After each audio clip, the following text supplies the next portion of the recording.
আলহামদুলিল্লাহ।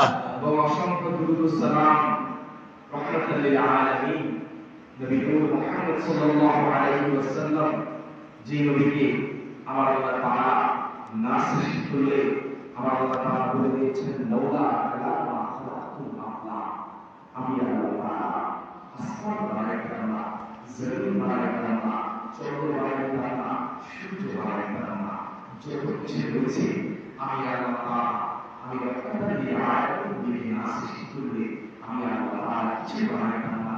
সেই নবীর উম্মত হয়ে আমরা সকলে উচ্চ আওয়াজে বলি ইয়া রাসূলুল্লাহ, ইয়া রাসূলুল্লাহ, ইয়া রাসূলুল্লাহ। রমজান মাস, এই রমজান মাসে কিছু কিছু মানুষ দেখবেন রোজা না রেখে দোকানে শাটার পালাইয়া রুটি এরকম বানায়, কথা বলেন ঠিক কিনা? জি রোজা রাখে না, আফসোস তাদের জন্য। আমার আল্লাহ তাআলা প্রতি 11 মাস পর যে পবিত্র একটা মাস স্পেশাল ভাবে আমাদের জন্য রেখে দিয়েছে, তারা সেটা গুরুত্ব দিতে চায় না।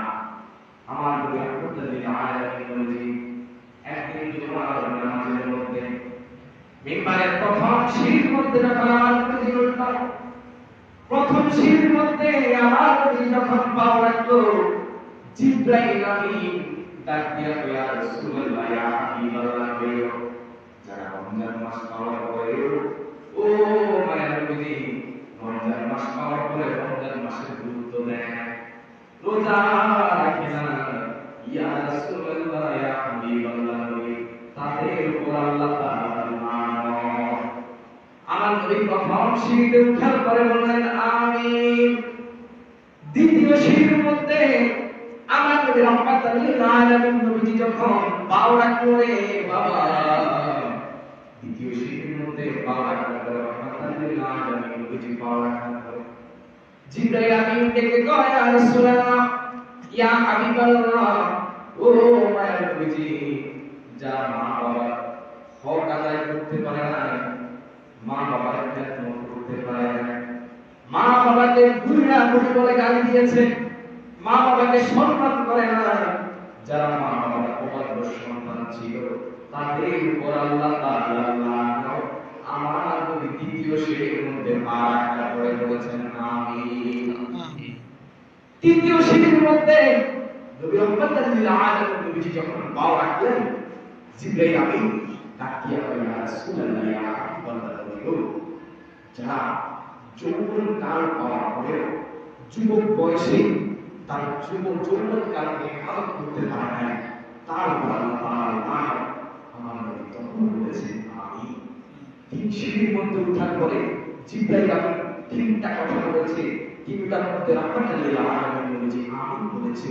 সাহাবায়ে কেরাম জিজ্ঞেস করেছে, ইয়া রাসূলুল্লাহ, ইয়া হাবিবাল্লাহ, ও মায়ার নবীজি, আপনাকে দেখলাম প্রথম সিঁড়ির মধ্যে ওঠার পরে আমিন বললেন, দ্বিতীয় সিঁড়ির মধ্যে পা রাখার পরে আমিন বললেন, ইয়া রাসূলুল্লাহ, তৃতীয় সিঁড়ির মধ্যে পা রাখার পরে আমিন বললেন, ও মায়ের নবীজি, কেন আপনি আমিন বলেছেন? রহমতের নবী মায়ার নবীজি বলেন, ও সাহাবীরা, যা 11 মাস পাওয়ার পরে, 11 মাস পার হওয়ার পরে একটা মাত্র রোজার মাস তারা পেয়েছে, যারা এই রোজার মাস পাওয়ার পরে রোজার মাসের মর্যাদা করতে পারে না, তাদের উপর আল্লাহ তাআলা লানত। আমি রহমাতাল লিল আলামিন নবীজি বলেছি আমিন। দ্বিতীয়বার যখন সাহাবীরা জিবরাইল আমিন, আমি যখন দ্বিতীয় সিঁড়ির মধ্যে পা রেখেছি গো, জিবরাইল আমিন বলেছে, ইয়া রাসূলুল্লাহ, ইয়া হাবিবাল্লাহ, যাদের উপরে যারা মা বাবার খেদমত করে নাই, মা বাবার অবাধ্য সন্তান ছিল, আছে না নাই? আছে। সমাজের মধ্যে অবাধ্য সন্তান, আহা দুঃখ লাগে যে মা বাবা আপনাকে এত কষ্ট করে নিজে না খেয়ে মাথাটা পায়ে ফেলে বড় করেছে, সরকারি চাকরি করে ছেলে মানুষের মতো মানুষ হওয়ার পরে নিজের পায়ে নিজে দাঁড়ানোর পরে যে মা বাবা অবদানে ছেলে এইটুকু পর্যন্ত পৌঁছেছে, সেই ছেলে বৃদ্ধ হওয়ার পরে মা বাবা যখন বৃদ্ধ হয়ে যায়, তখন মা বাবাকে সে বসে হয়ে যায়, কথা বলেন ঠিক কিনা? সমাজে অনেক বেশি, অনেক আহা রহমাতুল লিল আলামিন বলেছে আমিন। তাদের আল্লাহ তাআলার নাম করুন। দ্বিতীয় শ্রেণীর মধ্যেও যে যুবকেরা জোরকাল পাওয়ার পরে নেশায় কেটেছে, অনেক যুবক দেখবেন রোজার মাস এসেছে কিন্তু রোজার মাসে লুকিয়ে বিড়ি খায়, ঠিক কিনা? যুবক তুমি ধ্বংস হয়ে যাচ্ছ। রমজান মাস পাওয়ার পরেও এই যুবক রোজার গুরুত্ব দিতে জানে না। ও বাবা, কেমন রমজান মাস আমার নবী রাহমাতুল লিল আলামিন নবী এই রমজান মাসের ব্যাপারে আজকের জুমার খুতবার মধ্যে একটা গুরুত্বপূর্ণ হাদিস পেয়েছি। এই হাদিসের মধ্যে আমার নবী রাহমাতুল লিল আলামিন নবী বলেন, মান সামা রমাদানা ঈমানান ওয়া ইহতিসাবান গুফিরা লাহু মা তাকাদ্দামা মিন যামবি। উম্মতে যারা 11 মাস পার হওয়ার পরেও 11 মাস শেষ হওয়ার পরেও 12 মাসের সময় যারা রমজান মাসে রোজা রেখেছে, নিয়ত করে সহিহ নিয়ত করে যারা রমজান মাসে রোজা রেখেছে, তাদের উপরে আমার আল্লাহ তাআলা কেমন করে দিয়েছে উম্মত জানি।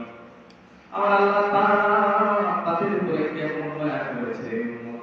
আমার আল্লাহ তাআলা কেমন দয়া পাবে উম্মত যারা রমজান মাসে খাঁটি দিলে খাঁটি মনে মুখ থেকে আল্লাহ তাআলার দরবারে আল্লাহকে রাজি খুশি করার জন্য 30টা রোজা রাখবে। আমার আল্লাহ তাআলা আর অতীতে যত বড় গুনাহ করুক না কেন তার জীবনের অতীতের সমস্ত গুনাহ আমার আল্লাহ তাআলা ক্ষমা করে দিবে। সুবহানাল্লাহ, জোরে বলুন সুবহানাল্লাহ। সুবহানাল্লাহ। এত গুরুত্বপূর্ণ একটা মাস আপনি আমি পেয়ে আমরা খুশি না বেজার? খুশি।